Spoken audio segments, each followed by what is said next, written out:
Hello everyone, मैं शिवम शर्मा स्वागत करता हूं आपके अपने all about physical education channel पे। तो चलिए शुरू करते हैं। आज हम करने जा रहे हैं क्लास 12th का यूनिट 2 स्टार्ट, जो कि स्पोर्ट्स एंड न्यूट्रिशन है। इसका आज हम पहला पार्ट करेंगे, बट इससे पहले मैंने यूनिट 1 जो कि आपका प्लानिंग एंड स्पोर्ट्स है वो पूरा कवर करा चुका हूं। इस वीडियो को डिस्क्रिप्शन में लिंक दे दूंगा, आप वहां जाके देख सकते हैं। और इस चैप्टर को स्टार्ट कराने से पहले बहुत बच्चों के बीच में एक कन्फ्यूजन आ रहा है, तो उस कन्फ्यूजन को चलिए दूर कर लेते हैं। देखिए, आपके सामने एक प्लेलिस्ट आ रही है, ये हमारी फिक्चर्स की प्लेलिस्ट है, ठीक है। इस प्लेलिस्ट में जितनी भी वीडियोस हैं, जितने भी फिक्चर्स दे रखे हैं, वो सारे बच्चे देखेंगे हमारे 12th के, चाहे वो 2021 में एग्जाम दे, चाहे वो 2022 में exam they. I hope clear हो गया ये चीज।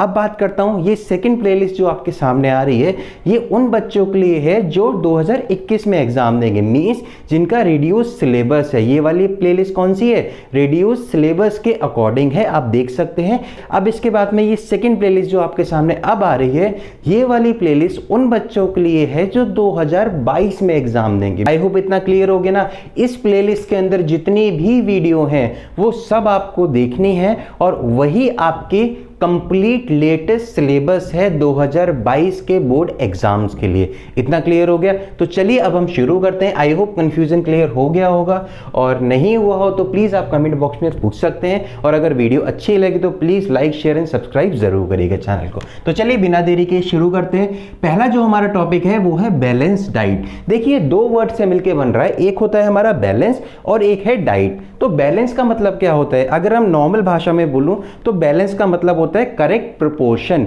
या फिर करेक्ट अमाउंट, ठीक है, या फिर समानता हम बोल सकते हैं एक तरह से, ठीक है। तो इसका हम क्या कहते हैं? इसको कहते हैं करेक्ट प्रोपोर्शन या फिर करेक्ट अमाउंट, ठीक है। क्लियर हो गया। अब बात करते हैं डाइट का। तो डाइट का मतलब तो खाना होता है, हम सबको पता है। तो डाइट हमारा क्या हो गया? हम यहां फूड लिख दे रहे हैं, ठीक है, फूड लिख दिया। अब इन दोनों वर्ड्स को जब मैं मिला दूंगा तब क्या बनता है? तब बनता है बैलेंस और डाइट। तो इन दोनों को भी मिला दीजिए, फिर क्या बनेगा? करेक्ट अमाउंट या फिर करेक्ट प्रोपोर्शन में जो भी हमारा खाना होता है वो क्या कहलाता है? वो हमारा बैलेंस डाइट कहलाता है। इतना क्लियर हो गया, एक कॉन्सेप्ट क्लियर हो गया ना। अब मैं आपको बताता हूं करेक्ट प्रोपोर्शन या फिर करेक्ट अमाउंट में जो हमारा खाना होता है वो क्या होता है, ठीक है। अब एक एग्जांपल लेता हूं आपके सामने। ये मान लीजिए एक प्लेट है, ठीक है, ये प्लेट है, इसमें मैंने रोटी रख दी, चावल रख दिए, दाल रख दी है, ठीक है, ये सब चीज़ें रख दी। अगर मैं साइंटिफिक भाषा में बोलूं तो मैंने कार्बोहाइड्रेट रख दिया, प्रोटीन रख दिया, विटामिन्स रख दिए, मिनरल्स रख दिए, ठीक है, वाटर रख दिया, ये सारी चीज़ रख दी।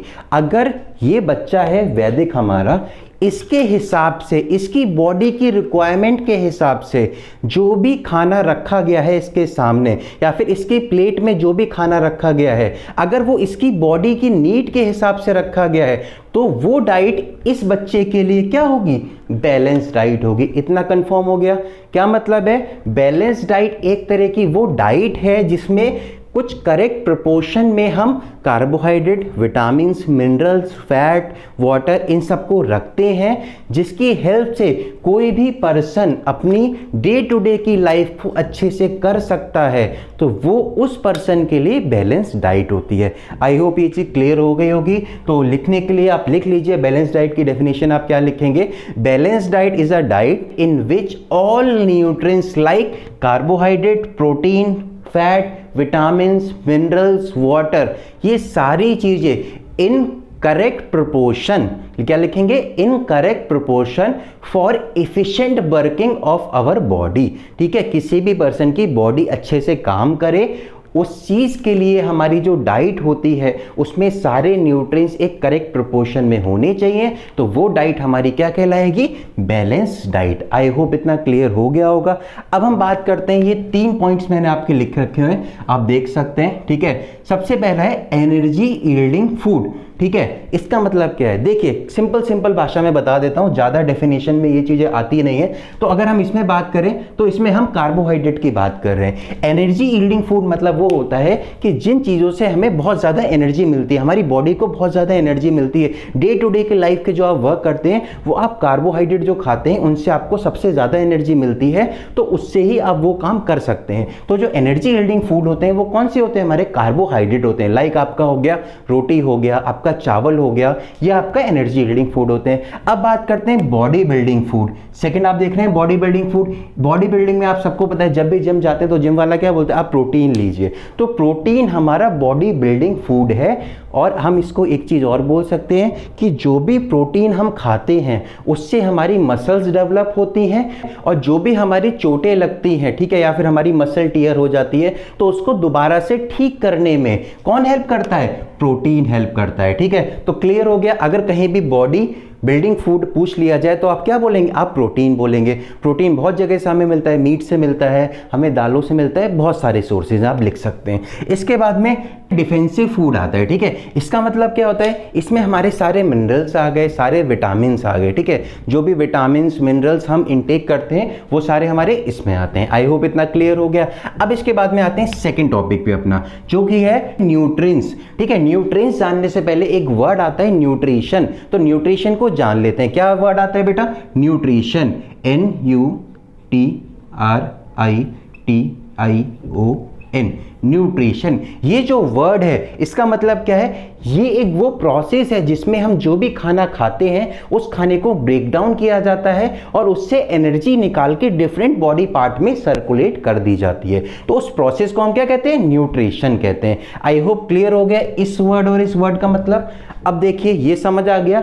अब इसको समझते हैं। जो हमारे न्यूट्रिएंट्स होते हैं ये हमारे वो प्रोडक्ट्स होते हैं, या फिर हम बोले vitamin, minerals, carbohydrate, protein, fat, ये सारी चीजें हैं। इनको मिला के हम क्या बोलते हैं, इनको मिला के हम न्यूट्रिएंट्स बोलते हैं। ठीक, आई होप इतना क्लियर हो गया। तो न्यूट्रिशन एक वो प्रोसेस है जिसमें ब्रेकडाउन ऑफ फूड होता है और उससे एनर्जी निकाल के डिफरेंट बॉडी पार्ट्स में भेज दी जाती है।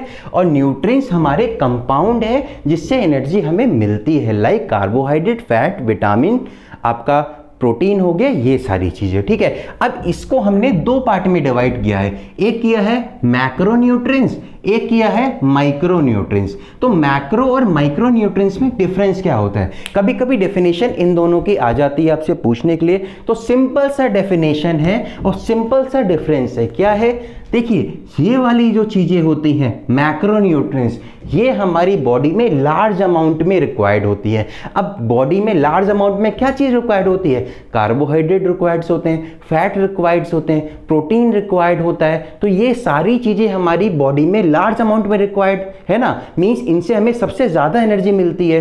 तो वो सारी चीजें जो हमारी बॉडी में लार्ज अमाउंट में रिक्वायर्ड होती हैं वो सारी हमारी मैक्रोन्यूट्रिएंट्स कहलाती हैं। और जो चीजें हमारी बॉडी में स्मॉल अमाउंट में, कम अमाउंट में रिक्वायर्ड होती हैं, लाइक हम बात करें विटामिन की कर ले, मिनरल्स की कर लेते हैं, तो ये चीजें हमारी बॉडी में कम अमाउंट में रिक्वायर्ड होती है ना। तो जो भी चीजें हमारी बॉडी में कम अमाउंट में रिक्वायर्ड होती हैं वो सारी किस में आती हैं, वो माइक्रोन्यूट्रिएंट्स में आती है। तो अगर डेफिनेशन की बात करें, macronutrients are those nutrients which are required in a large amount. ठीक है, बहुत ज्यादा अमाउंट में हमारी बॉडी को रिक्वायर्ड होता है तो वो हमारा मैक्रोन्यूट्रिएंट्स होता है। और micronutrients are those nutrients which are required in less amount to our body. इतना लिख सकते हैं। इसमें आप कार्बोहाइड्रेट, प्रोटीन, फैट लिख सकते हैं। इसमें आप क्या लिखेंगे, इसमें विटामिन, मिनरल्स लिख सकते हैं, जैसे कि आपका विटामिन डी हो गया, आपका जिंक हो गया, आपका कैल्शियम हो गया। तो ये सारी चीजें इसमें लिख सकते हैं। अब डिफरेंस क्या होता है इन दोनों में, कभी किसी ने बताया नहीं होगा, अगर पता हो तो ठीक है एक बार जान लीजिए। देखिए इसमें जो प्रोडक्ट हमारे आते हैं ना उससे हमारी बॉडी को एनर्जी मिलती है और हमारी पूरी बॉडी की फंक्शनिंग इससे होती है। लाइक हमारे ब्रेन को एनर्जी इससे मिलती है, हमारे सेंट्रल नर्वस सिस्टम को एनर्जी होती है, वो प्रोटीन, कार्बोहाइड्रेट, फैट या फिर हम बोले मैक्रोन्यूट्रिएंट्स से मिलती है। और जो हमारे ऑर्गन्स हैं, डिफरेंट ऑर्गन्स हैं, लाइक किडनी हो गया, लीवर हो गया, रेस्पिरेटरी सिस्टम हो गया, अगर इनकी फंक्शनिंग में जो हेल्प करता है वो कौन करता है, वो विटामिन और मिनरल्स हेल्प करते हैं। इतना क्लियर हो गया आपको। आई होप आपको ये टॉपिक भी क्लियर हो गया होगा। अब इसके बाद में आते हैं नेक्स्ट टॉपिक पे अपने, जो कि है functions of balance diet. Okay, एक मिनट रुकिएगा।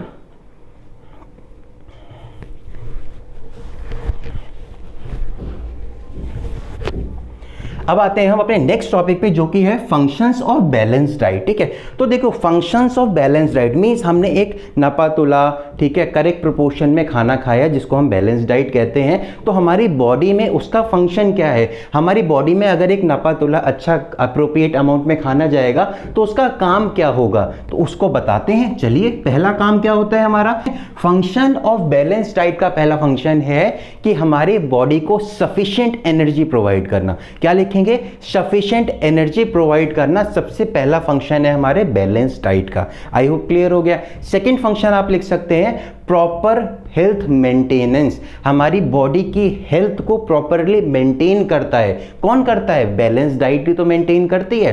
थर्ड आप इसमें लिख सकते हैं प्रॉपर वेट मेंटेनेंस, अगर हम प्रॉपरली अच्छी डाइट लें तो हमारा वेट भी मेंटेन रहता है, तो थर्ड पॉइंट आप इसमें ही लिख सकते हैं। फोर्थ आप लिख सकते हैं इंप्रूव इम्यून सिस्टम, हमारा जो इम्यून सिस्टम है उसको इंप्रूव करता है। ठीक है, ये भी लिख सकते हैं। पांचवा आप इसमें क्या लिख सकते हैं, पांचवा आप लिख सकते हैं help in proper functioning of body organs या फिर बॉडी सिस्टम्स आप लिख सकते हैं। ठीक है, इतने सारे मैंने आपको बता दिए, बाकी आपके सामने आ रहे हैं, इसमें से कोई भी आप चूज करके आप लिख सकते हैं। ओके, तो चलिए अब सेकंड टॉपिक पे आते हैं जो कि हमारा है फैक्टर्स अफेक्टिंग डाइट। ठीक है, अब बात करते हैं कि चलो मैं सुबह उठूंगा, कल से मेरे को पतला होना है और मेरे को अच्छा अच्छा खाना खाना है, एक बैलेंस डाइट करना है, पर सुबह सुबह ऑफिस चले गए, सुबह की डाइट छूट गई। ठीक है, फिर दोपहर में ऑफिस से लेट आए तो दोपहर का खाना अच्छे से नहीं खा पाए, फिर रात में क्या किया, एक साथ पूरा खाना खा लिया। तो ये चीज़ें होती है ना, तो ये क्या है, ये वही चीज़ है जो हमारी डाइट को इफेक्ट करते हैं। ठीक है, तो ऐसे कौन कौन से पॉइंट्स हैं, आप बहुत सारे पॉइंट्स आप लिख सकते हैं। सबसे पहला एज आ जाएगा, एज की वजह से हमारी जो डाइट होती है वो इफेक्ट होती है। कैसे इफेक्ट होती है, देखिए जो छोटे बच्चे होते हैं उनको प्रोटीन की बहुत ज़्यादा रिक्वायरमेंट होती है। क्यों रिक्वायरमेंट होती है, क्योंकि उस समय उनका ग्रोइंग पीरियड है, उनकी बॉडी की मसल्स ग्रो करेंगी तो उनको प्रोटीन की रिक्वायरमेंट बहुत है। बट अगर हम बात करें ओल्ड एज के पर्सन्स की, तो ओल्ड एज के टाइम पे हमें प्रोटीन और फैट की इतनी रिक्वायरमेंट नहीं होती है, उस समय हमें विटामिन और मिनरल्स की रिक्वायरमेंट होती है। ठीक है, इस वजह से भी हमारी डाइट इफेक्ट करती है कि इस एज पे आप ये चीज नहीं खा सकते, इस एज पे आप ये चीज नहीं खा सकते, उस वजह से आपकी बैलेंस डाइट आपकी इफेक्ट करेगी। तो एज आपका सबसे पहला फैक्टर हो गया। सेकंड आप इसमें जेंडर लिख सकते हैं। थर्ड आप इसमें क्या लिख सकते हैं, प्रोफेशन लिख सकते हैं, आप किसी प्रोफेशन में हैं। ठीक है, आप सुबह 9 बजे से लेकर शाम के 6 बजे तक अपना काम करते हैं, तो उसके बीच में आपको टाइम नहीं मिलता कि आप अपना खाना खा लें या प्रॉपर एक डाइट आप चार्ट फॉलो कर सकें, तो एक वो भी आपका फैक्टर है जो इफेक्ट करता है आपकी डाइट पे। और इसके बाद में चौथा फैक्टर आप इसमें लिख सकते हैं बॉडी वेट, अगर हमारे बॉडी का वेट बहुत ज़्यादा होता है, ठीक है, तो उसके हिसाब से हमें डाइट लेनी पड़ती है, हमारी डाइट उस वजह से भी बहुत ज़्यादा इफेक्ट होती है। ठीक है, तो कुछ पॉइंट्स मैंने आपको बता दिए हैं और आप सबको समझ आ गया है कि क्या फैक्टर होते हैं जो हमारी डाइट को इफेक्ट कर सकते हैं, तो ईजिली आप ये चीज़ लिख सकते हैं। ठीक है, अब आते हैं इसके लास्ट टॉपिक पे, इस वाले पार्ट के, जो कि है nutritive components of diet. Nutritive components हमारी डाइट के क्या क्या होते हैं, मींस जिससे हमें न्यूट्रिशंस मिलता है, जिससे हमें एनर्जी मिलती है, तो वो वाले हमारे डाइट के कंपोनेंट कौन कौन से हैं, चलिए एक एक करके जानते हैं। सबसे पहला कंपोनेंट हमारा कार्बोहाइड्रेट है। आप सबको पता है कार्बोहाइड्रेट क्या होता है। देखिए, सबसे पहला पॉइंट आप इसमें लिखेंगे, carbohydrate are the main source of energy, सबसे इंपॉर्टेंट सोर्स ऑफ एनर्जी है, जिस एनर्जी से कोई भी इंडिविजुअल अपने डे टू डे लाइफ के काम को कर सकता है। ठीक है, इतना क्लियर हो गया। सेकेंड पॉइंट आप इसमें लिखेंगे, carbohydrate are the major fuel for muscle contraction. अगर मसल कॉन्ट्रैक्ट कर रही है तो जो चीज यूज हो रही है वो एनर्जी है, वो एनर्जी कहां से आई है, वो कार्बोहाइड्रेट से आई है। तो कार्बोहाइड्रेट एक तरह का फ्यूल है जो हेल्प करता है मसल का कॉन्ट्रैक्शन में। आई होप इतना क्लियर हो गया। थर्ड पॉइंट आप इसमें लिख सकते हैं, जो कार्बोहाइड्रेट होता है ये हमें quick form of energy provide कराता है, मींस कार्बोहाइड्रेट खा के हमें जल्दी से एनर्जी मिल जाती है, और कार्बोहाइड्रेट हमारी बॉडी में स्टोर भी नहीं होता है for long duration, like fat store हो जाता है ना, पर carbohydrate for long duration store नहीं होता है। 3 पॉइंट आपने लिख दिए। चौथा पॉइंट आप इसमें लिख सकते हैं, कार्बोहाइड्रेट हमारे 3 प्रोडक्ट से मिलकर बनता है, एक कार्बन, एक हाइड्रोजन, एक ऑक्सीजन। इसका केमिकल फॉर्मूला आप लिख सकते हैं CHO। आई होप ये 4 पॉइंट क्लियर हो गए। अब इसके बाद में एक 5वां पॉइंट आपको ये लिखना है कि हमारी बॉडी में कार्बोहाइड्रेट की रिक्वायरमेंट कितनी होती है। तो देखिए एक डाइटिशियन रिकमेंड करता है 60 से 70% कार्बोहाइड्रेट हमारी डाइट में होना चाहिए। आई होप इतना क्लियर हो गई। ये पांचों पॉइंट लिखाइएगा, कार्बोहाइड्रेट की डेफिनेशन पे कोई भी आपके मार्क्स नहीं काट सकता। अब बात करते हैं, कार्बोहाइड्रेट हमारे दो टाइप में डिवाइडेड हैं। कितने टाइप में? दो टाइप में। सबसे पहला टाइप है हमारा सिंपल कार्बोहाइड्रेट और सेकंड है हमारा कॉम्प्लेक्स कार्बोहाइड्रेट। तो अगर हम सिंपल कार्बोहाइड्रेट की बात करते हैं तो simple carbohydrate means simple word आ रहा है, मींस बहुत सिंपल होगा। तो सिंपल कार्बोहाइड्रेट की डेफिनेशन है, simple carbohydrate are those carbohydrate which give you instant energy. अगर कोई भी फ्रूट आप खाते हैं, लाइक आपने फ्रूट खा लिया, सेब खा लिया, या फिर आपने लो फैट मिल्क खा लिया, या फिर आपने पोटैटो खा लिया, या फिर आपने रिफाइन हनी खा लिया, तो ये सारी चीज आप खाते हैं और आपको तुरंत एनर्जी मिल जाती है, तो वो आपके सारे सिंपल कार्बोहाइड्रेट में आएंगे। और आपको अगर कोई भी चीज खा के तुरंत एनर्जी मिल रही है तो उसका मतलब क्या है कि वो जल्दी डाइजेस्ट भी हो जाते हैं। आई होप क्लियर हो गया। तो मैंने आपको सोर्सेस भी बता दिए सिंपल कार्बोहाइड्रेट के, क्या थे आपको याद है? पोटैटो हो गया, लाइक आप वेजिटेबल्स लिख सकते हैं, ठीक है, आप इसमें जैम लिख सकते हैं, आप इसमें लो फैट मिल्क लिख सकते हैं, आप इसमें रिफाइन हनी लिख सकते हैं। ये सारी चीजें सिंपल कार्बोहाइड्रेट होती हैं। इतना क्लियर हो गया। अब बात करते हैं कॉम्प्लेक्स कार्बोहाइड्रेट की। तो देखिए कॉम्प्लेक्स कार्बोहाइड्रेट हमारा स्टार्च होता है। आपको नाम सुना सुना पता चल रहा होगा, स्टार्च, ठीक है। तो स्टार्च हमारा कॉम्प्लेक्स कार्बोहाइड्रेट होता है। और अगर हम सिंपल भाषा में बताऊं तो कॉम्प्लेक्स कार्बोहाइड्रेट वो कार्बोहाइड्रेट होते हैं या फिर वो खाना होता है जो हम खाते हैं बट वो थोड़ा टाइम लेता है डाइजेस्ट करने के लिए, ठीक है। अगर कोई भी खाना थोड़ा टाइम ले रहा है डाइजेस्ट करने के लिए, वो खाना हमारा कॉम्प्लेक्स कार्बोहाइड्रेट में आता है। जैसे कि आप ले लीजिए दाल हो गया, आपका चावल हो गया, आपका राजमा हो गया, आपकी रोटी हो गई। तो ये सारी चीजें हमें तुरंत एनर्जी तो नहीं प्रोवाइड करा रही ना। क्यों नहीं करा रही? क्योंकि ये तुरंत की तुरंत डाइजेस्ट नहीं हो रही हैं, वो टाइम लेती हैं खुद को डाइजेस्ट होने में, ठीक है। तो कॉम्प्लेक्स कार्बोहाइड्रेट हमारे वो कार्बोहाइड्रेट होते हैं जो टाइम लेते हैं डाइजेस्ट होने में और हमें लॉन्ग ड्यूरेशन एनर्जी प्रोवाइड कराते हैं, ठीक है। आई होप इतना क्लियर हो गया होगा। बाकी एक इसकी कंप्लीट डेफिनेशन है वो आपके सामने आ रही है, आपका कॉन्सेप्ट मैंने इसका क्लियर कर दिया। अगर हम बात करें सोर्सेस की तो मैंने आपको राजमा बता दिया, दाल बता दी, चावल बता दिए। तो ये सारी चीजें हमारे सोर्सेज हैं कॉम्प्लेक्स कार्बोहाइड्रेट के। आई होप क्लियर हो गया। अब आते हैं अपने नेक्स्ट टॉपिक पे जो कि है प्रोटीन्स। तो प्रोटीन्स में कुछ पॉइंट्स आप लिख लीजिए, इसकी डेफिनेशन आती है। तो सबसे पहला पॉइंट आप इस पे लिखेंगे, protein are the basic structure of cell, या फिर हम बोल दें लिविंग सेल, जो रिक्वायर्ड होती हैं मसल ग्रोथ के लिए या फिर हमारे टिश्यूज को ठीक करने के लिए, उनको रिपेयर करने के लिए। आई होप समझ आ गया। जो भी सेल हमारी मसल ग्रोथ के लिए या फिर हमारे टिश्यूज को रिपेयर करने के लिए यूज होती हैं,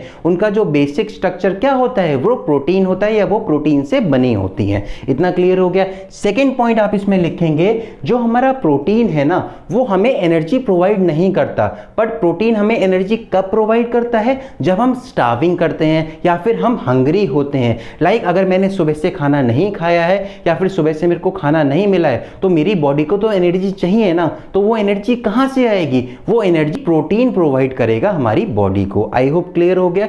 इस कंडीशन में प्रोटीन हमारी बॉडी को एनर्जी प्रोवाइड करता है, वरना वो नहीं करता है। इतना क्लियर हो गया। थर्ड पॉइंट आप इसमें लिख सकते हैं कि जो प्रोटीन होता है ना वो कंपोनेंट होता है हमारी मसल्स का, हमारे टेंडेंट का, हमारे लिगामेंट का, हमारे ब्लड का, हमारे एंजाइम्स का, इन सब का कंपोनेंट होता है। और इसके बाद में एक बहुत ही इंपॉर्टेंट पॉइंट आप इसमें लिख सकते हैं, क्या कि कोई भी डाइटिशियन होता है वो 15 से 20% प्रोटीन डेली हमारी डाइट में रिक्वायर्ड है, ये बोलता है। मींस डेली हमारी डाइट में 15 से 20% प्रोटीन की रिक्वायरमेंट होती है। आई होप इतनी चीजें आप लिख देंगे, आपके मार्क्स नहीं कटेंगे। प्रोटीन क्लियर हो गया आपको,